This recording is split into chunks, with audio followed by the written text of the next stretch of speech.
Now, it is my great pleasure to introduce someone who needs no introduction, but I'm doing it anyway. Our very dear Senior Minister, Reverend Robyn Plante.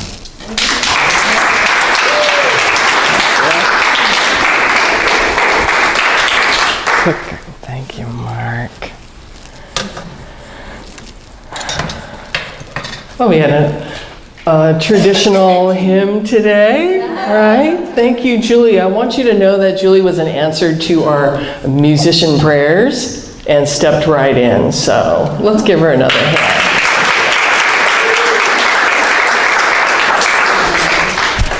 Oh, boy. Well, I am so glad to be here with all of you today as we are here to remember the truth of who we are as beloveds of a loving Creator. And isn't it great we can hear these beautiful hymns and then do the little unity translation, right?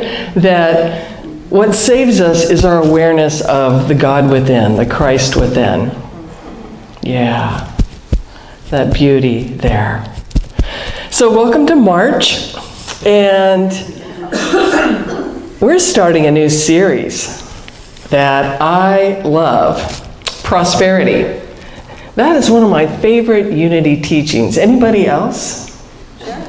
Yeah, lots of hands go up. And what a great time to fortify our awareness of God as source, the one presence and power active in every area of our lives, with all that's going on in the world today, right? And how do we navigate it with spiritual integrity, with mindfulness, with peace in our hearts, confidence, and wisdom, We'll talk about that in a little bit. I also want to talk about our prosperity class that is happening this Thursday. And I see there's still a few spots left, so if that speaks to you, I invite you to sign up today. And signing up is good because that lets me know how many handouts to bring. I think there are 4 or maybe 5 spots left, something like that. And thank you again to Jim and Kathy for opening your home for that. What a blessing. What a blessing.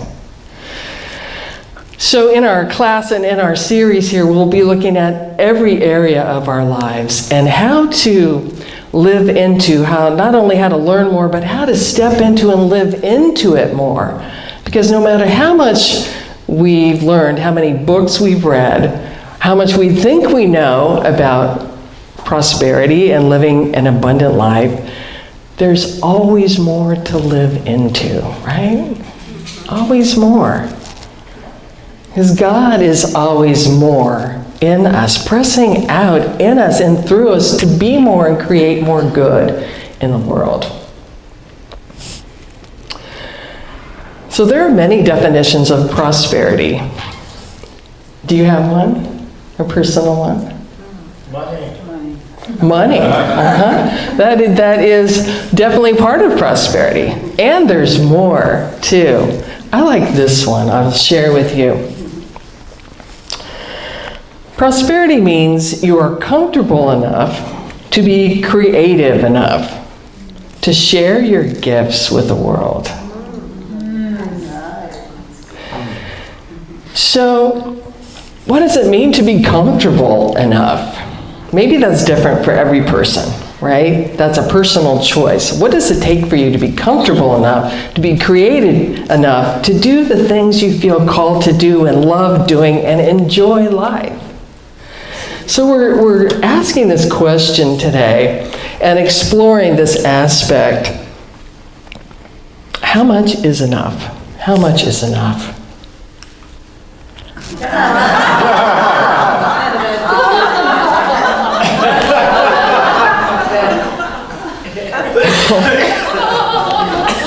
I read an article that said that 4 out of 10 millionaires don't feel rich. Isn't that amazing? And the article went on to say that most needed $7.5 million to feel wealthy enough. Wow.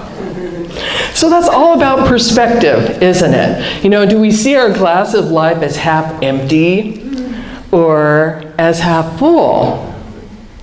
And when we boost our awareness of these prosperity principles and put them into action more, we can see our lives as filled to the brim and overflowing with God's presence and God's substance. God's presence and God's substance. Your life is full of God's presence and God's substance right here, right now. And did you know that you are a millionaire? You are a millionaire in divine ideas. Rich with divine ideas. I love Butterworth. He said this, you are never only one idea away, I'm paraphrasing, one idea away from all the wealth in the universe. So we have that 24/7 access to infinite mind that has our answers, that has solutions, that can guide us to right action. Millionaires in divine ideas. So it's one of the reasons I love coming back to these teachings, to expand that access, expand our awareness, expand that practice of tuning in to what is our divine inheritance as co-creators with Creator. Does that sound good? Yeah.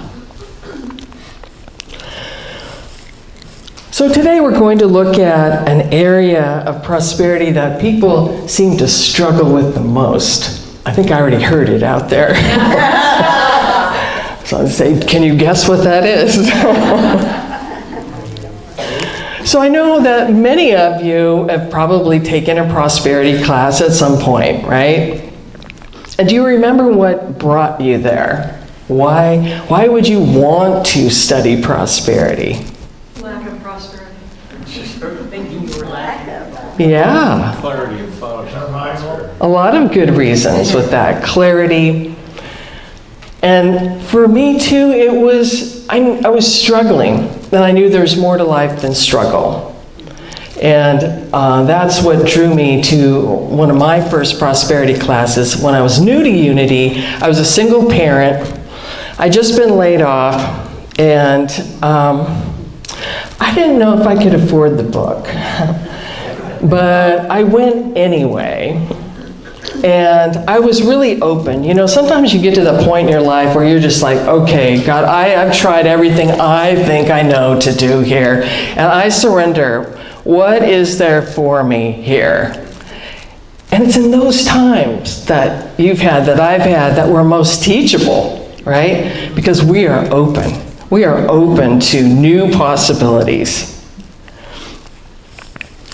So, in this class, some amazing things happened. Did you have that in your prosperity classes too? Amazing things happen? I found my book that went with this class, and I had written down a list of everything that came into my life, and it was a long list, but on that were some of these things. I was hired at a permanent job. My kids and I moved from an apartment to a really nice house with a yard. I lost about 60 pounds, got in shape, and I met someone that I thought was the love of my life. That's another story. And someone gave me a vacuum cleaner. All this goodness in all these areas just started pouring in. Wow. So for 12 weeks, my classmates and I, we learned to deny, affirm, prayer, put this into practice, and we worked on releasing those old beliefs of lack, of limitation, of oh no, and it's really about identity. How much do we give ourselves permission? And is there some area in your life where you have not given yourself permission to be happier in, to express in, to live in? So we're working on giving ourselves permission. So what I learned was the true source was not the job, not the investment, not the retirement, not the spouse. The true source was God. God is the one true source. And there's many channels through which this good can flow. But God is the one true source. Do you believe that? Yes, one true source. I love this from John Randolph Price, and we're using his little green abundance book in class. God is lavish, unfailing abundance, the rich, omnipresent substance of the universe. Wow. Lavish, unfailing abundance, the rich, omnipresent substance of the universe. I think I shared another time one of my assignments in this class was to affirm, I am prosperous, 200 times a day. Did you take that class where that was the assignment? And I put it to the song, Here Comes Santa Claus. It was easy to count it that way when I was in the car, you know. And so we do these affirmations to drill down, you know, the disbelief so we can get it at a deeper level. That we are beloved creations of a loving Creator meant for good. So all these blessings started coming. I thought, wow, this unity stuff really works. But what I learned was affirmations are not like magic spells to make stuff appear. It's about the transformation that takes place, that is a lasting transformation. Think about before you took that prosperity class, and then after, or your life now. Is it the same or different? Better, right? So drilling down to that wellspring of truth, so new ideas can arise, ideas of worthiness, plenty, gratitude. So prosperity is all about building our consciousness, and it's not a one-time thing, is it? Building our consciousness. Prayer, meditation, study, spiritual practice, and giving our love, our time, our talent, our treasure. That puts us into the circulating stream of God's good, God's circulating stream of good, and activates the law of increase. As we give, we receive. We're in the flow. So we know that enjoying an abundant life covers many areas, and some say that this is the most important one, that peace of mind is the greatest wealth. Because without peace of mind, no matter what we have, can we enjoy it if we're worrying? Not really, right? Can we enjoy the person we're with if we're worried? No, we're not present. You know, our mind is in the past or in the future, something like that. So peace of mind is really important. And we know what the effects are on the body when we worry and have stress, right? It's hard on the body. It taxes the body, which leads into our next area of prosperity, which is health and well-being. Yeah. And what a great time to fortify our prosperity in this area as well, as we watch the news and hear reports, you know, of the health concern and the virus that's out there. Should we be worried? No. Should we be mindful? Yes. Because mindful means we're paying attention. We're not sticking our head in the sand. We're paying attention so we can make choices for our greatest health and be led by infinite wisdom, not by fear. Because when we worry, we're just lost in fear, and we cut off that part that has that millionaire mind and solutions. But being mindful is different. We're paying attention to our outer world and choosing the best ways to keep ourselves centered, safe, whole, healthy, and tuned in.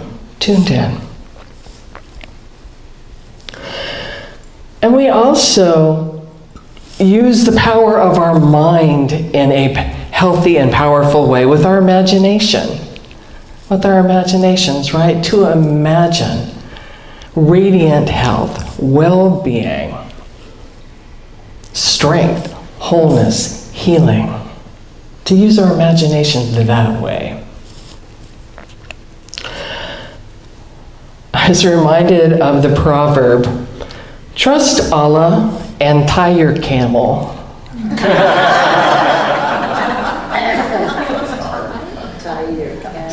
So we learn how to interact with our world in a skillful and spiritual way, right? Another area of prosperity is relationships. Relationships. And if there are any rocky relationships, to open to how healing and harmony can happen. That's prosperity too. Harmony in relationships. Creative expression. That's another area. Are you expressing your gifts, whatever they are? The garden. Listening is a gift. Working with animals, whatever it is. And then, yes, order and flow with finances. Yes, order, freedom, and flow with finances. And can you see how these kind of all work together? You know, how they affect each other, all of these areas. So we're going to go deeper with that on Sundays and in class. I want to share with you a story from one of my prosperity classes where someone in our class won a ticket to go to the Big Spin. I don't know if they still have it in California. But that was a chance where she could win $25,000 up to $1 million. So we were so excited for her. We went to the TV station in Sacramento, and it's her turn, and she gets up to the wheel, and she gives it a spin, and she's like jumping up and down. And then as it clicks down, it lands, and I see her lip tremble a little bit. And the announcer says, "Congratulations, you have won $25,000. Wow, $25,000. But afterwards, she was in tears because she only won $25,000.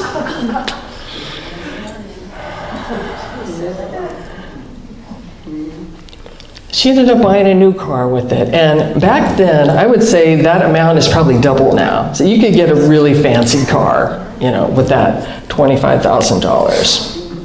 She bought this beautiful new car. But then she stopped going to see her friends. She didn't want to drive it because she was afraid it would get dented.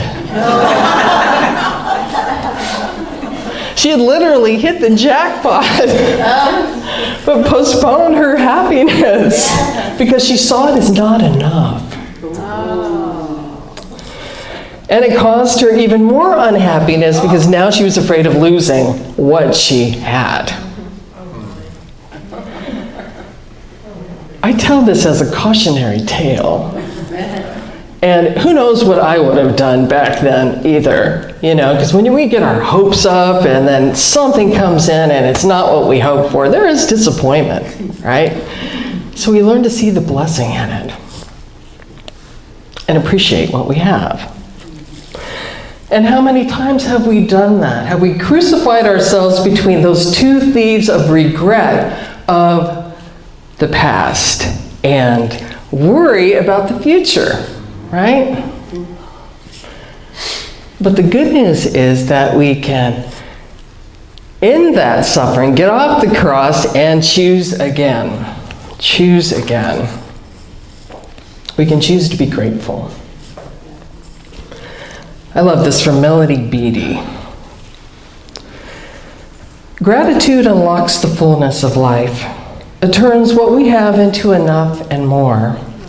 It turns denial into acceptance, chaos into order, confusion into clarity. It can turn a meal into a feast, a house into a home, and a stranger into a friend. Unity of Sacramento has this wonderful plaque in their Peace Chapel. That's not it, but I'll come back to that. Jehovah Jireh, which means the Lord will provide. So every time you went into that chapel, you saw that reminder, or when you went into it and looked at the door, or when you came out, before you went out into the world, you were reminded, the Lord will provide, Jehovah Jireh. And Jesus taught this as well, right? You may remember the story in Matthew of him feeding the 5,000. And even his own disciples didn't think there was enough food. They were worried. But Jesus took what they had, blessed it, gave thanks for it, and it turned into enough and more than enough.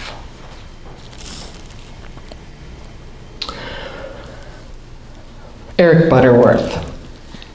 We're using his book, Spiritual Economics, in class, and I like this. He advises to get rid of the word only, as in, I only have 1 week of vacation.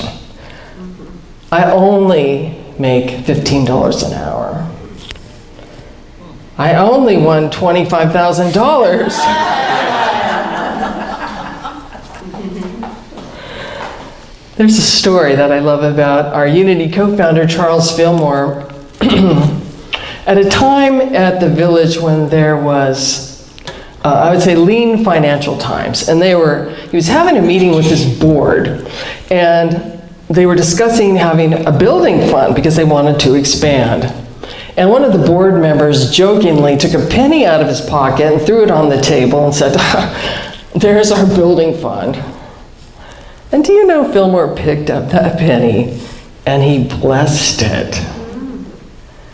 He saw it as a symbol of God's substance going forth to bless that community.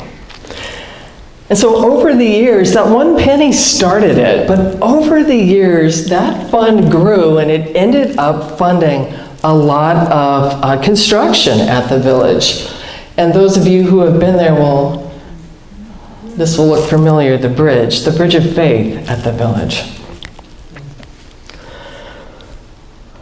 So I love that story because it's a reminder that to bless what we have, bless what we have. And when we do the offering here, when we bless it after, we don't know how much money is in that basket, but we see it as a symbol of God's good going forth to multiply the blessings in this community and in our world.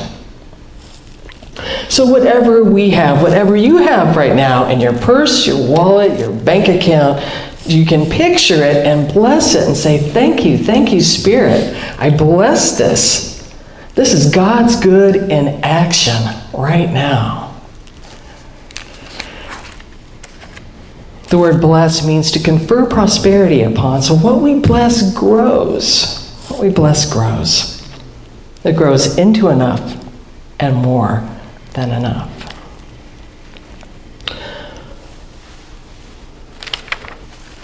So how do we grow our assurance that there is enough when what shows up doesn't look like enough? That's where the rubber meets the road, right? In the day-to-day of our lives. Well, we can do 3 things. First, we can become more of a giver to life. Our time, our talent, our treasure. And if we're already giving, to either give more that stretches us or to give in a new way. A new way. To say yes to that. Even though it may be a little scary, to give in a new way. Secondly, we can give thanks and bless what we do have. And know that the more gratitude we feel and express, the more we will have to be grateful about. Gratitude is a magnet. It's a signal to the universe that says, oh, yes, flow here, appreciation here, good here. Let's put more over here. This is a channel of good in the world. The third thing we can do is seek first the kingdom. Seek first the kingdom of God, and all will be added. So what does that mean? Instead of seeking on Amazon, or seeking out there, or here, or there, out there to fill in here, we go in here first, where God is already. Yeah, right here. So as we bring our time to a close now, I invite you this week to spend some time in prayer, meditation, with these areas of your life, and feel into what it would be like to live more abundantly in the areas of relationships, in finances, in creative expression, in health and well-being, and in joy. And to stay with it enough to marinate in it, to let your body feel it, to register what it feels like to be in that relationship, or to enjoy that inflow of money, to travel or whatever with that. To really get in touch with that.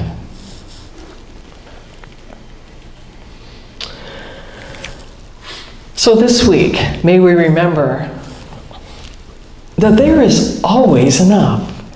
And our lives are filled to the brim and overflowing with God's presence and God's substance. Can I get an amen? Amen. Amen. Thank you.